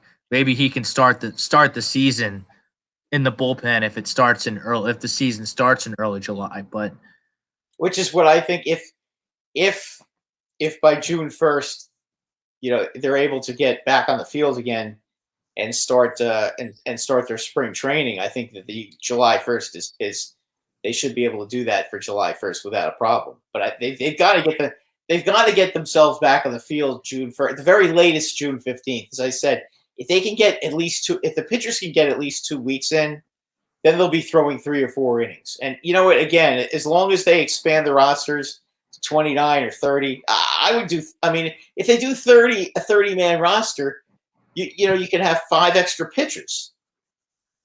So you can have your starting pitchers, your middle innings pitchers, and your and your back end pitchers pitch in the same game. You have enough pitchers. Yeah, there's ways to do it logistically so you have enough pitchers. Yeah, I mean but that's basically what it's gonna what it's going to have to take if you can't get a full month of spring training in. I'm looking at it that way.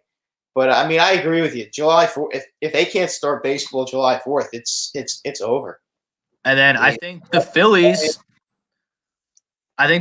benefit from a shortened season, because I think a shortened season favors teams that can potentially score a lot of runs, like the Phillies can do. T-Seeker 1, even if they restart the season, do you want Americans to be sitting next to each other? No, I think that they'll be playing in empty stadiums for sure. Maybe spring training stages. Clay Ferguson, the Braves are still dangerous. Yeah, the Braves are dangerous, but I mean, whatever. I mean, I was hearing that the Yankees might end up playing their home games in Tampa Bay. That's a possibility. What, the spring training park? Yeah, no, I mean the regular season. That they're thinking that they play might the regular season games at the spring training park. No, the Rays Stadium. Oh, the Rays Stadium? Yeah. That's another thing. These major Northeast markets, Philadelphia, New York, Boston, it's going to take them longer to bounce back than, say, Kansas City. Well, because of the population. I mean, right. You can't put 45, 50,000 people in a stadium. Not in New York, not anytime soon.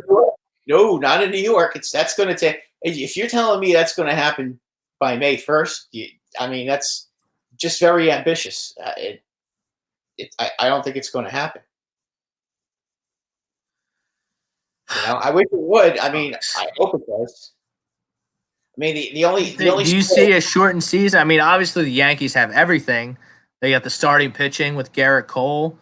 I mean, James Paxton, he's not going to miss any time if this season ever gets cracking again. I'm sure he's fine to pitch.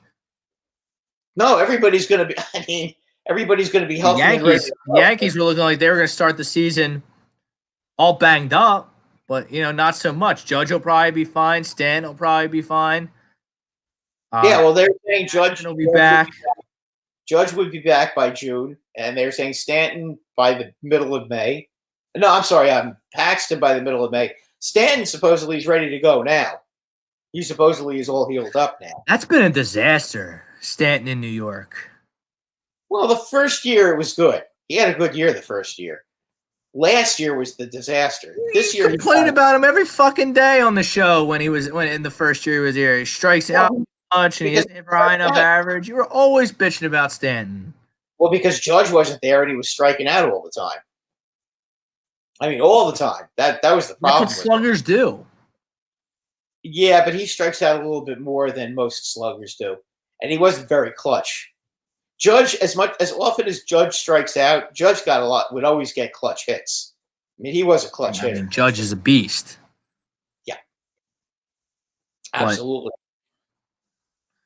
Obviously, no matter how many games the season go, the Yankees are going to be right there in the American League till the end. I mean, again, I was really thinking that this was going to be their year this year. What do you think? How do you work the trade deadline then, Brad? And things of that nature, and in a shortened season, you should still be able to trade mid-season until a certain point, correct? They'll probably make the trade deadline. I mean, if the season were to start July 1st, like September 1? September 1, yeah. Trade deadline?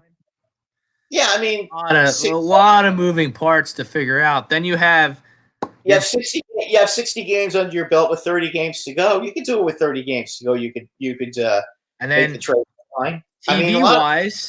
TV wise, you're competing with the NFL. You're going right deep into the fall. So they got to figure that out as well. You got to do what you got to do. I mean, listen, the NFL plays on Sundays and Mondays, I guess, and Thursdays too. But I mean, listen, it's Friday and Saturday. Baseball should be okay. Baseball can compete with football. So is there what would you say the Yankees' biggest weakness was going into the season? We talked about how all the ways the Yankees, they're a damn near perfectly constructed team. Really, my only strong, heavy favorites to win it all. in my opinion. I would have liked. I mean, if Severino was pitching, I would say that they would be almost perfect. I think that the starting pitching is with Paxton in it. Okay, from one to your top three when you go Paxton, Cole, and Tanaka. That's a real good starting three, and then Happ is your four, and one of the kids can be the number five, either Montgomery or Davy Garcia. He was having a good spring, according to all the beat reporters on Twitter. Mike King is another one. I mean, they have guys that can pitch in the 5 hole, and they've got a great bullpen. I mean, the only Chapman, Britton, Ottavino, Chad Green. I mean, they're very good. Yeah, they've got four. They got four guys who you can depend on to go out there and pitch well. Really the only thing that the Yankees don't really have is a whole lot of speed. If they had a little bit more speed, it would be nice to see that. But for the most part, I mean, they've got guys that can hit for high average. They've got guys that can hit for power. I mean, I think they have a perfect lineup right now. As I said, I'd like to see maybe another lefty on the team if they could find a lefty, who I guess has the right sabermetrics for Cashman to have. You look at it. Aaron Hicks will be back by the time the season starts. Is Cashman a big analytics guy? Yes. He is a big analytics guy. Yeah, but you look at it. If you look at it, if the season starts in July, you're going to get Aaron Hicks back. So Aaron Hicks becomes your center fielder, Judge is your right fielder, and then you have a plethora of guys in left field who you could use. And Stanton, Gardner. Between Stanton and Gardner, and then Mike Tauchman, and and Miguel Andujar. You've got a lot of guys to choose from to play left. Clint Frazier too. I mean, you got all these guys to play left field. Well, why is it you think that Brian Cashman can use analytics and build a monster every offseason, but then we get a doofus like Chip Kelly and we get a doofus like Gabe Kapler and we get doofuses like Matt Klentak in Philadelphia who rely heavily on sabermetrics, and they don't know their elbow from their ass when they're building a baseball team or a football. Well, it's not just them. Don't forget. I mean, the managers don't make up the lineups anymore. The general managers kind of do that for the most part, and they do it based on what their analytics departments tell them to do. Which is terrible.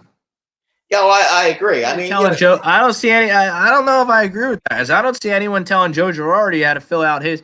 I don't see Matt Klentak going to Joe Girardi and being like, "Yo, this is how we're stacking the players tonight." I don't think that flies with Joe Girardi, but maybe I'm wrong. No, you're wrong about that because Cashman did it. And let me ask you a question, okay? Because I'm watching. I mean, you watch today. I was watching, the Yankees 78 season. Why would you want to bat Reggie Jackson second? I don't know. Well, based on the analytics of today, Reggie Jackson would be batting second, which is foolish. I'm sure he hit fourth. He did hit 78. He did hit fourth. I mean, it was Rivers, White, Thurman Munson, Reggie Jackson, Lou Piniella, Greg Nettles, Chris Chambliss, Willie Randolph, and I can't even remember now. Whoever, but yeah, that's what all I'm saying is Reggie Jackson. You think Reggie Jackson would bat second? Hell no. That's stupid. Would you bat Andre Dawson second? No. Okay, I'm just going through the stars again. Who they beat in 78? Who they beat in 78? The Dodgers? Yeah, they beat the Dodgers. Steve Garvey, you going to bat him second? That's where they'd hit today. I agree with you. What do you think that? Yeah, they would. And you're looking at Reggie Smith. Would you bat him second? Why did that change, though? Why did that change? When do you think that changed? That these good players batted second? Last 3 or 4 years. But why? To get him an extra at bat? Yeah, one, to get him an extra at bat, and two, because of their on base percentage. Their on base percentage is very high. I mean, that's kind of.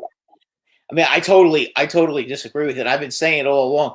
Aaron Judge should be batting third or fourth for the Yankees. I mean, it's ridiculous. You could bat Gardner first, LeMahieu second, and Judge third, and I mean, I Stanton get it's a fourth. little different in the American League, and I definitely see the point that he's only second in the game once. You have no idea where he's going to be batting in the lineup, what the situation is going to be That's true.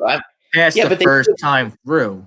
but they do it in this. But they do it in the National League too. I know. I mean, with the pitcher's batting ninth, or the pitcher's batting eighth. So Look, we just got rid of a guy in Philadelphia, Gabe Kapler. He hit Rhys Hoskins, who's a prototypical four hitter. He hit him first for 3 weeks and totally destroyed the kid. Yeah, well, that's again to me that doesn't. I mean, he probably would have tried to bat Harper lead off. I mean, I could see him doing something that dumb. I could have seen him doing something that dumb. I think you want to put your speedy guys on to set the table for the sluggers. Why would you put a slugger second? There's not going to be anybody on base. I mean, maybe if you have a high contact guy that's not that fast but gets on base and hits it for a high, maybe that could work in the 2-hole. But I need my leadoff guy to have some speed, and ideally I'd like my second guy to have some speed as well. I mean, the number 2 hole to me, if you want to put a guy like Rod Carew or Tony Gwynn, okay, they're not power hitters. They hit 350. They keep the line moving. You know what I'm saying? Right. Exactly. That's my whole point. I mean, would you remember Mattingly third or Strawberry third? I mean, second or Darryl Strawberry second? No. I mean, it just doesn't make sense. I mean, I know you remember it because your Yankees lost, but you remember 03, that Marlins team? Yes. With Juan Pierre and Luis Castillo at the top? Yep. They were just so fast. They just put the ball in play and they would be on base. Exactly. And then you had Miguel so Cabrera. Much fun to watch. That team was so dynamic offensively. Exactly. Guys were always on base. They were always stealing bases. Same with Ned Yost's Royals teams. And yep. I guess Whitey Herzog. And listen, Whitey Herzog's Cardinals teams of the 80s, you had guys like Willie McGee on the team. He would steal 100 bases a year. Yeah, between him and Vince Coleman, they rob you blind. And you were so worried about them stealing that you wouldn't be able to concentrate when you're pitching to the number 3 and number 4 hitters. And you inevitably give it up against them. Yeah, because then you got that 03 team, just because that's the most recent example. Like I think Miguel Cabrera was on that team. Derek Lee was on that. He was Miguel Cabrera was on the Marlins when they because Miguel Cabrera killed the Yankees in that series. Absolutely killed them. You take a look at the Tigers in 2000, the year that they went to the World Series and got killed by the Cardinals. Though, I mean, they had guys who got on base. I know Granderson hit a lot of home runs, but Granderson was a leadoff hitter with big time speed. He batted first, and then you had can't remember who batted second, but Miguel Cabrera batted second. No, I mean I think Maglio Ordonez was on that team. Yeah, I think Pudge was on that team. Yes, he was. But my point is, would you bat Cabrera second? No. Yeah, but today they do, and to me I don't get that at all. Just don't get that. I think you want to have got your top hitter. You want to have your top average on base hitters on base creating havoc, and then your 3, 4, and 5 hitters are the wreckers, and they drive in the runs. But professional sports is you need to force the other team's hand. You need to force them to make a mistake. You need to force them to make a play. And if you just have a slugger in your 2-hole at the top of the order, that's either going to be a boom or bust guy. That's either going to hit a home run or strike out. I don't know that's not forcing the defense to think. It's not forcing the defense to make a play. I don't know. Yeah, exactly. I agree with you, but I'm an old school baseball mind. I don't understand some of these analytics, but I mean, listen, Ned Yost, Jack McKeon, Herzog from back in the day with the Cardinals. They had it right. Would you put? I mean, Willie Mays could have batted second because he got on base a lot and he could run. But I mean, you really want to waste his 35, 40 home runs a year batting second, or Mickey Mantle when he was in his prime? Yeah, he could run, but why would you want him batting second? D Love 120798. Should the Eagles go wide receiver in the first and the second round? No. Double dip like that. I wouldn't do that. Not on both. No, because I don't think Howie Roseman's even going to pick a receiver at 21. I have a feeling we're getting wild card city from the old accountant nerd Howie Roseman at pick 21. I think you're going to get the best available player. I think they will go receiver at pick 53 in the second round, but then again, they might not. You might be waiting to pick 103 to get a receiver. They might just draft a wide receiver all. I don't know. I don't know how this draft's going to work with the Eagles. To say I'm nervous is an understatement. Howie just makes me nervous on draft days. Just makes me nervous. It's just the way it is. Let's dive into hockey a little bit, Brad. Obviously, tonight would have been the start. Tomorrow night would be the start of the playoffs. It's got to be rough on you guys for sure. Because the Flyers. We talked about it with Jim Jackson last week. Yeah, you had a rocking team. The Flyers had a really good team. Yes, they did. Really good team. And I don't think basketball and hockey are restarting at all. No, I don't think so. Too much contact and close proximity. If one guy gets sick, then the whole league's reinfected. Then they go to their families, and then you got a pandemic part 2. Yeah, I don't see that. Either of those sports will be getting played until next year. Wouldn't even surprise me if next year's start of the season were delayed with those two sports. Yeah, I could see hockey not starting until November, and I could see basketball not starting until December. That's the way it should be, though, shouldn't it? Yeah, I don't have a problem with it. I think the hockey season's too long anyway. But what's NBA start right now? Mid-October? It's too early. Yeah, well, and the NHL starts. The NHL starts, I think, the first week of October, but they spread it out so long because they have all their week breaks in between and everything. And you could easily start the hockey season November 1st. They just wouldn't have their 2 weeks off, because they get 1 week off in the first half of the season and 1 week off in the second half of the season. Yeah, the old bye week. But yeah, the Flyers, you're talking about the state of Philadelphia hockey right now, and the Flyers, they're in good shape to really string together some successful seasons here. They're very young. They're young. Great goaltender. A lot of their players really responded to Vigneault. The only thing I would say with the Flyers is General Manager Chuck Fletcher. Maybe you go out and you trade a couple of these prospects to get a sniper in here or a big time defenseman. Maybe try and mortgage some of these prospects into a guy who can help you win right now. Well, I think you've got your starting 20 set at this point.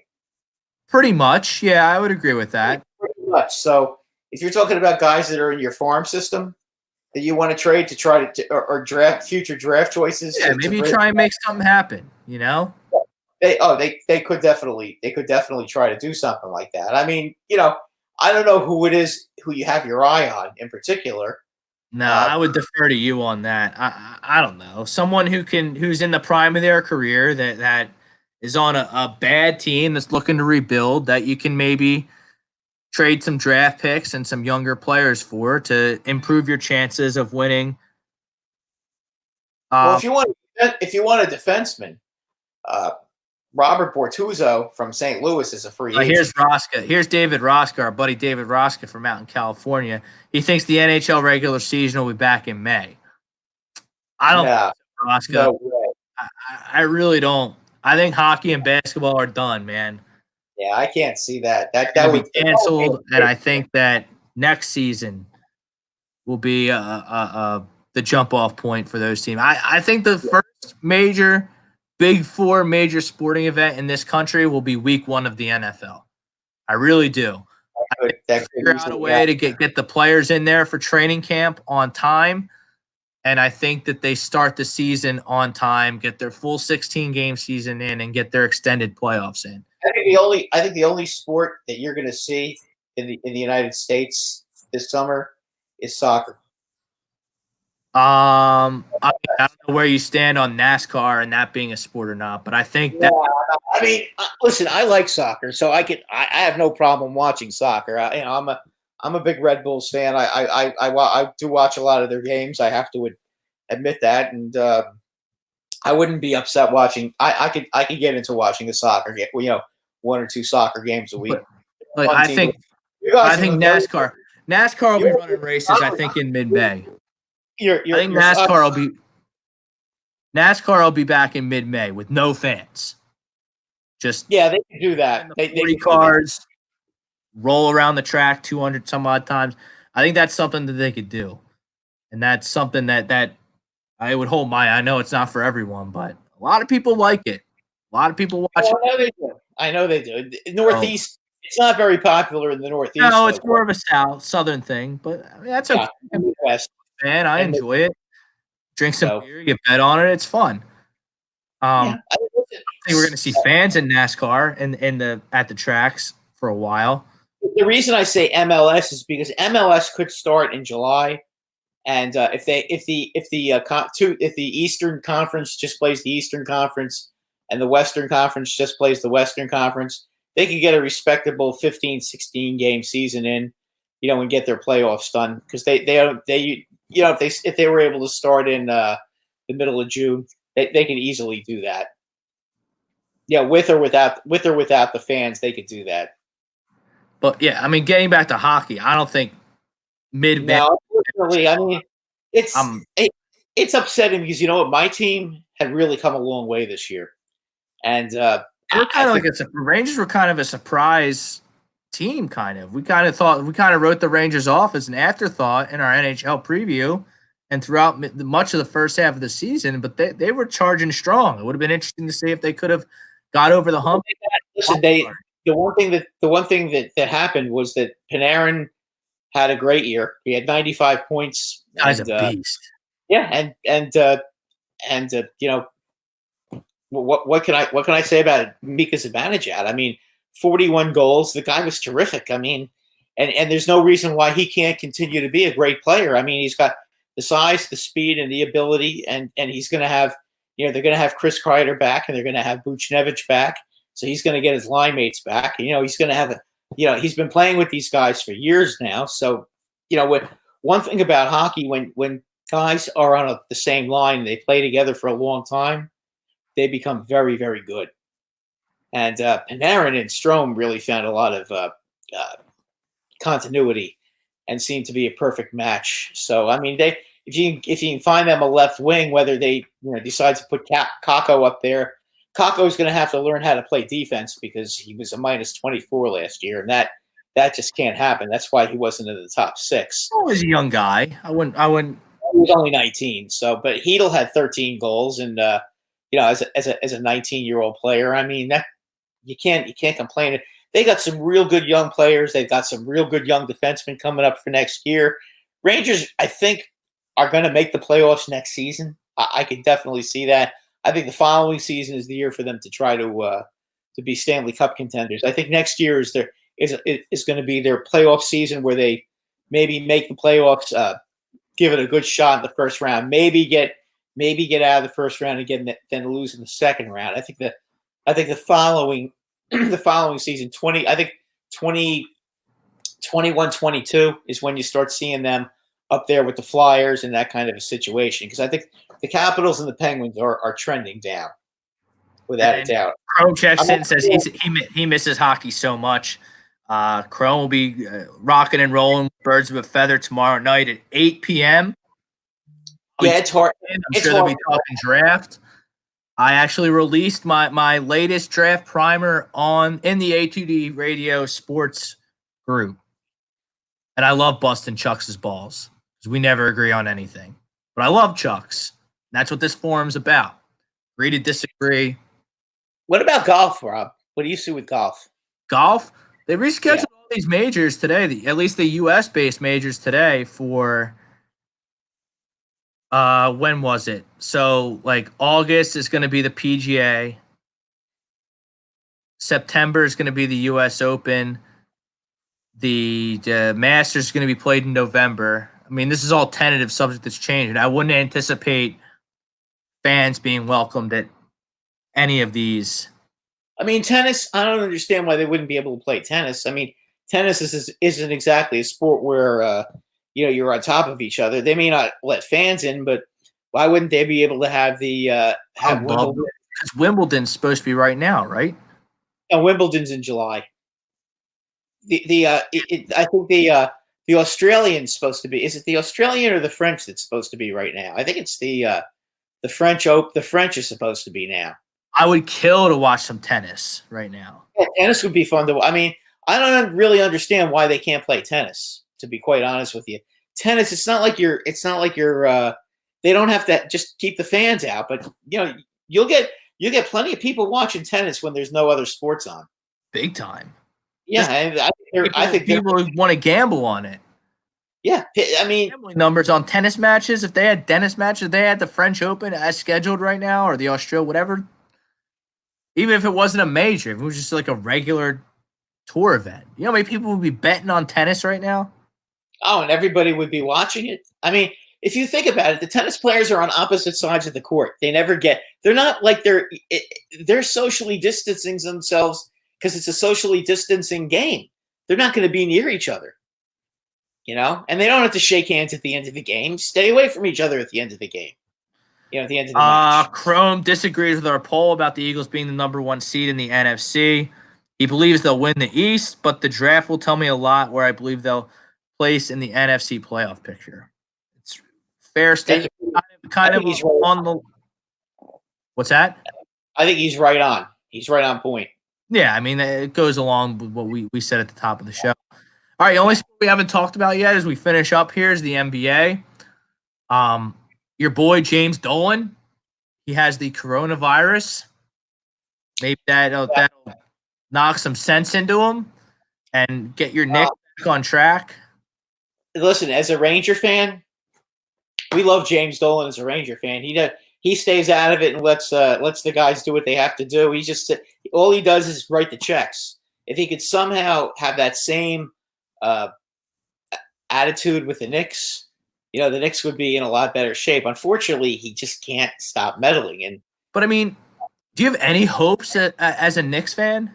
Is there any hope? Is there any player, anyone you like? Do you like anything they're doing? Do you like their coach? They don't have a GM right now. There were rumors that they were trying to poach Elton Brand from the Sixers to be their GM, which Leon Rose right now is the president, and I guess he is the president. They got the agent. They went the agent route. Mm-hmm. Maybe he can get players to come there. Well, that's what they're trying to do. The Mets picked an agent to be their GM, and it's been, quite frankly, a disaster. It's been. I would say it's more kind of mixed results. I mean, they did get DeGrom signed. Got to give them credit for that. The trade that brought Cano over, that and and what's his name? Edwin Diaz, the guy who completely sucked last year. I mean, that trade has been a disaster. But I mean, the Mets are pretty good. You take the bad contract in Cano because you're getting one of the best closers. So now you get a bad contract and a closer who stinks. And a closer that can't handle New York. Closers are like kickers. Closers are like kickers, man.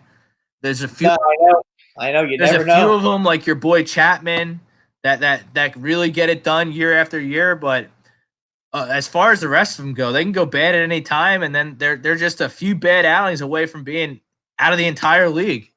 So you got to be when you're. Perfect example was your guy Brad Lidge. I mean, Brad Lidge was the best reliever in baseball in 2008. What did he have? 47 straight. Yeah, but remember he was killing it in Houston. Then he let up. Remember that mammoth home run he gave up to Pujols in the playoffs? Yes. Then he went into a major funk. Then he got destroyed in the world. He got destroyed in the World Series. And then And then Gillick brought him in, got him for peanuts, resurrected his whole career. He was great in Philly for a year, and then He was really good he was really good in 09 too, when they lost to the Yankees. Except to the World Series, he was bad. He wasn't quite as good. He wasn't quite as good as 08, but yeah, I know he didn't do good in the World Series, but I mean, there were a lot of guys who didn't bring it in the World Series. Hamels being one of them in that 09 World Series. But and I mean, got him there. He still pitched. Pedro was a mistake, though. Well, Cole Hamels wasn't checked in. He was checked out. Yeah, no. Cole Hamels was terrible. He wasn't physically there. He wasn't mentally there, and he cost them back-to-back World Series. I think that the game that the Yankees who pitched against Hamels that game. I can't even remember for the Yankees. Because you had Lee in Game 1. Yeah, and he was great against the Stadium. And then they had to go with they went with Pedro in Game 2, which was a terrible mistake because they didn't think Cole Hamels could handle pitching in Yankee Stadium, and they wanted to pitch him in Game 3 at home. Right. So and he pitched against Pedro. He predictably didn't do well. Yeah, and he pitched, and then Cole Hamels pitched against Pettit, and Pettit pitched a mediocre game, but Hamels got clobbered. And then 5-gamer? That was a 6-gamer. Yankees beat the Phillies. Oh, in 6, okay. Yeah. In game 3. Well, I guess. Game 3, which was the Saturday night game, Pettit pitched against Hamels, and the Yankees killed Hamels. Then Game 4, they brought back Sabathia on 3 days rest, and there was a big controversy in Philly because Cliff Lee wouldn't pitch on 3 days rest. Right. And they pitched Joe Blanton, and the Yankees clobbered Joe Blanton. Cliff Lee was particular like that. He was really particular like that. I mean, I love Cliff Lee because he came over, he got us to the World Series, but he wouldn't pitch on 3 days rest in that World Series. In his career, he was too scared to get surgery. And in Game 5, he was spectacular again, and the Phillies won that game as well, and that made it 3-2. And then Matsui had like 8 RBIs in the. Yeah, well, Matsui. Yeah, Pedro pitched Game 6 in Yankee Stadium, which was probably as bad a decision as you could possibly make, is to put him in Yankee Stadium, because the Yankees pretty much had always had his number. When he pitched well, they found a way to beat him. He'd throw in some clunkers too. But the Yankees always found a way to beat Pedro Martinez. I mean, Pedro Martinez, as great as he was 9-8 lifetime against the Yankees, which tells you something. I mean, it's not like the Yankees were ever, they were never a bad team. They always had a pretty good team, to be fair. Yeah, no, I understand that, but 9-8 when you're looking at, I got you. Great pitcher. I mean, 9-8 is not a great record against him, but especially when he pitched there, what was he, like 40 years old that year? Yeah, he didn't even start the season on the team. No, they brought him in, and he was pretty good during the regular season. I suppose he pitched well in the playoffs. He had his moments. He had his moments in both the regular season, and he did pitch well in the playoffs until, you're 40 years old. It's cold. It's the Yankees. Yeah. Like, he just. Yeah, it's a right-handed pitcher pitching against a team loaded with good left-handed hitters in a ballpark that has a short right field fence. That's a rough way to try to win a World Series game. I mean, that's just kind of what happened there.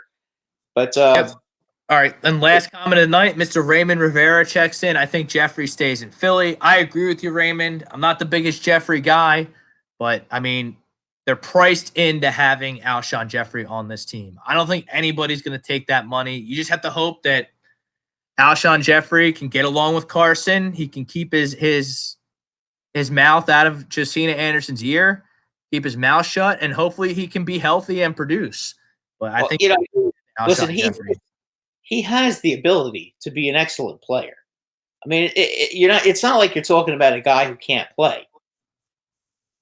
I mean, this is a guy who has shown throughout the years that he's a pretty good and productive player. I hear you. Get him if you can get him on the field and his head isn't up his ass.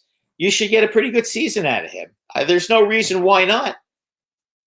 If you're going to tell me he's going to start the season, he may not be completely healthy to start the season.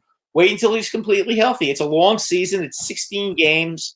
I don't know who your start. How your schedule runs out, but we don't know the order. Nobody knows the order yet.